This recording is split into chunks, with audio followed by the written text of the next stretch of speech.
Assalamualaikum warahmatullahi wabarakatuh. Halo teman-teman, kembali lagi bersama saya Taufik di ruang Taufik ya. Welcome to my channel. Ahlan wa sahlan gitu ya. Wilujeng sumping kalau bahasa Sundanya mah. Nah, teman-teman, aku mau ngasih tahu ya. Banyak yang bingung katanya lebih baik mondok atau sekolah gitu kan.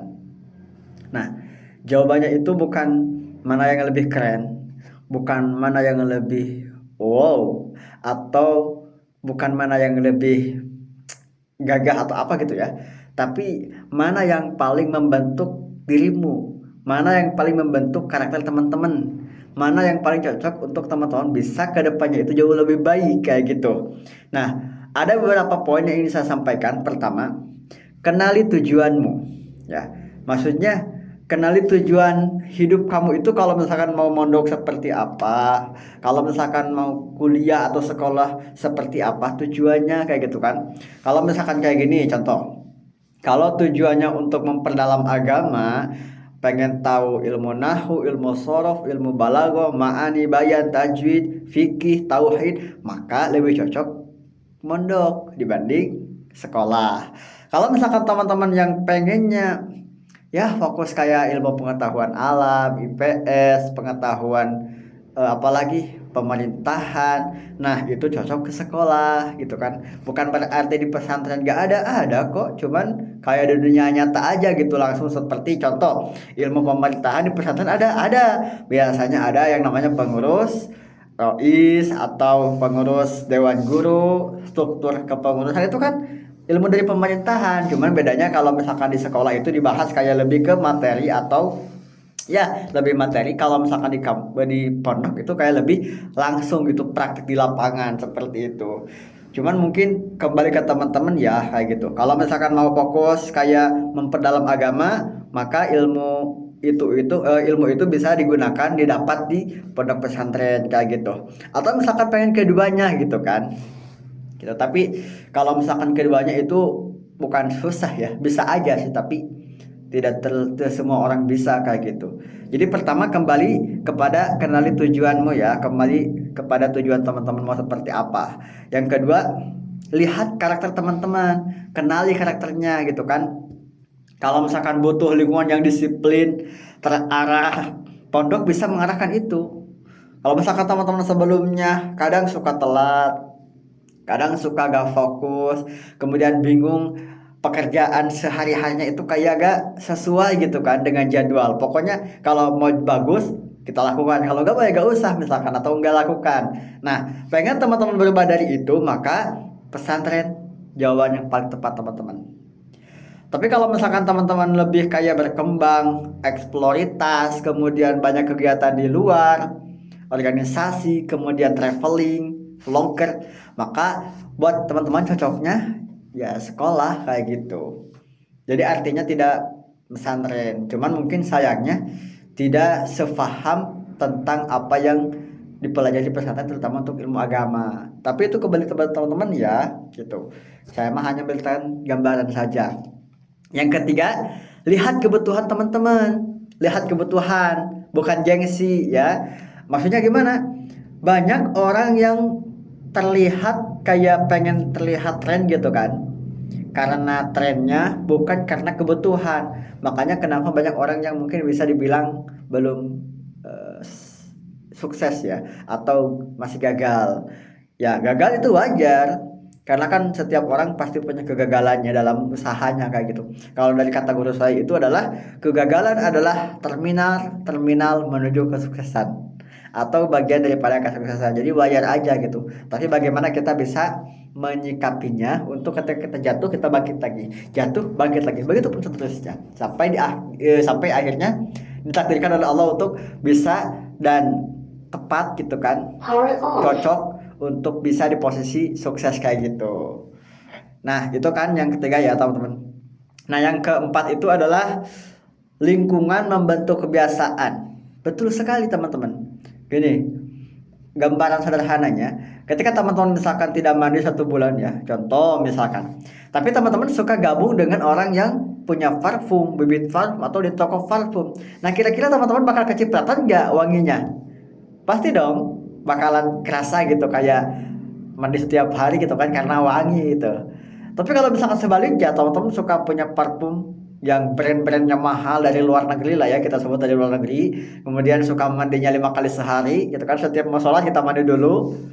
Tapi teman-teman suka bermainnya itu bareng teman-teman misalkan, atau suka berbaur dengan orang yang apa namanya, pegiat besi atau pengrajin besi, atau juga di sampah-sampah di TPA misalkannya, jika ada jadi mandor TPA gitu kan. Jadi sehingga sehari-hari itu teman-teman bergabung dengan aroma-aroma yang luar biasa. Nah, kita tuh bakal kecium aroma yang enak atau enggak gitu kan.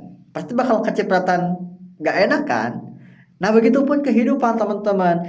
Lingkungan itu membentuk kebiasaan. Kalau teman-teman bergabung dengan ahli zikir, maka teman-teman akan ke bawah ahli zikir. Ahli ilmu, teman-teman akan ke bawah pandai berilmu kayak gitu. Kalau misalkan teman-teman berbaur dengan orang yang tidak senonoh atau tidak suka dengan kebaikan, maka naudzubillah teman-teman juga bakalan ke bawah ke keburukan. Makanya itu perlu teman-teman. Kalau dalam kitab Ta'lim Ta'lim itu ada namanya ikhtiar, pilih milih teman kayak gitu. Apalagi teman seperjuangan, teman belajar, teman hidup.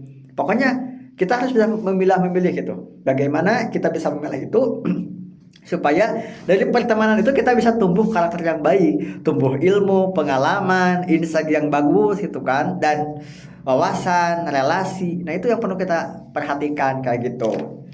Nah, kalau misalkan teman masih bingung antara kuliah dan atau mondok, antara mondok dan sekolah, teman-teman gini aja. Kalau misalkan teman-teman berada di pondok, kira-kira 5 tahun ke depan bakalan seperti apa jadinya kayak gitu.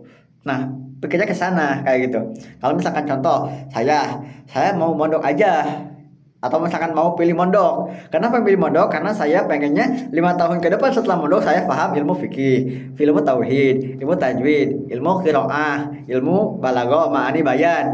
Maka cocok mondok. Kayak gitu. Kalau misalkan teman-teman pilihnya nih 5 tahun ke depan itu saya pengen banyak relasi, banyak apa namanya, kayak suka explore budaya, explore alam, wisata. Maka cocoknya yang sekolah, karena di sekolah banyak waktunya, banyak waktu untuk kita explore ke alam kayak gitu. Itu ke sekolah kayak gitu. Jadi kembali kepada teman-teman ya. Dan lingkungan yang bisa mempengaruhi itu teman-teman harus diperhatikan, karena itu mempengaruhi seperti itu. Dan yang kelima itu jangan cari yang mudah. Untuk menuju kesuksesan itu biasanya perlu kita lewati rintangan-rintangan yang luar biasa teman-teman. Tidak ada kebahagiaan tanpa penderitaan, tidak ada kesuksesan tanpa jerih payah. Setuju juga? Contoh, kalau misalkan pengen, contoh misalkannya ini dalam ranah perlombaan. Teman-teman misalkan pengen juara internasional di bidang ceramah atau dai, maka ada banyak rintangan yang harus teman-teman lewati. Misalnya kita harus bikin dulu naskahnya. Naskah yang bagus itu seperti apa, kita cari tahu dulu. Kemudian sumber-sumbernya dari mana yang baik, Al-Quran, hadis, ijma, qiyas. Kemudian dari kitab yang lain, buku yang lain itu kita masukkan. Nah, kita diolah. Nah, setelah selesai itu udah beres belum? Kita harus latihan bagaimana cara kita berbicara di depan kamera supaya sesuai dengan ketentuan. Bagaimana kita menyampaikan apa yang kita sampaikan itu dapat dipahami. Nah, itu kita harus perhatikan tuh teman-teman. Gitu ya. Jadi jangan cari yang mudah. Kita ikuti aja prosesnya, jalani aja prosesnya kayak gitu. Kalau kata Ustadz siapa ya, Handi Bondi itu apa namanya ya? Jalani hidup sampai beres, jangan dibawa stres, kemudian insya Allah pasti akan sukses kayak gitu. Gitu ya teman-teman ya. Jadi jangan cari yang mudah. Pilih tempat yang bisa mengantarkan teman-teman pada kesuksesan atau cita-cita, bukan sekedar membuat bangga saat bercerita, tapi memang itu benar-benar berdampak buat teman-teman kayak gitu. Jadi itu ya, kembali kepada teman-teman maunya seperti apa. Kalau misalkan mau mondok, kemudian harapan ke depannya seperti apa, atau misalkan kalau mau sekolah aja harapannya seperti apa. Nah, itu kembali kepada teman-teman. Tapi saya sarankan untuk bisa ada di dua-duanya. Maksudnya gimana? Ada kan sekarang yang pondok pesantren juga ada sekolahnya ya. Itu cocok ke teman-teman. Dapat ilmu agamanya juga oke. Dapat ilmu pengetahuan apa namanya? di sekolahnya juga. Oke, kayak gitu ya teman-teman.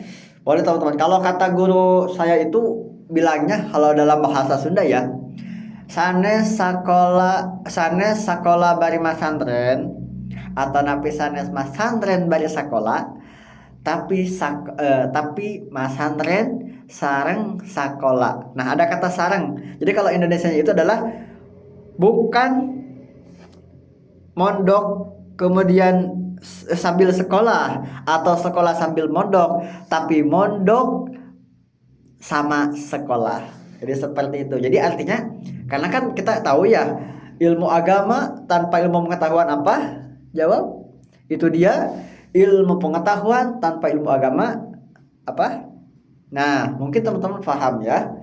Jadi kita kembali lagi buat teman-teman, kenali diri, apa tujuannya, kalau misalkan kita mondok apa, kalau sekolah apa. Tapi aku rekomendasikan buat teman-teman coba di dua posisi itu dengan masuk ke pondok pesantren yang ada sekolahnya kayak gitu. Gitu ya teman-teman ya. Oke deh, semoga bicara ini atau bak-bakan ini bisa membuat teman-teman terbuka, dan kalau misalkan ada yang mau ditanyakan boleh terus ada di kolom komentar buat nanti saya evaluasi apa kekurangannya, dan kedepannya kita akan ngobrol apa. Boleh teman-teman ya di kolom komentar. Jangan lupa like, share, dan komen, juga support channel sederhana ini. Aku tunggu di video selanjutnya ya untuk berbagi cerita atau pengalaman. Thank you sudah nonton, sampai ketemu di video selanjutnya.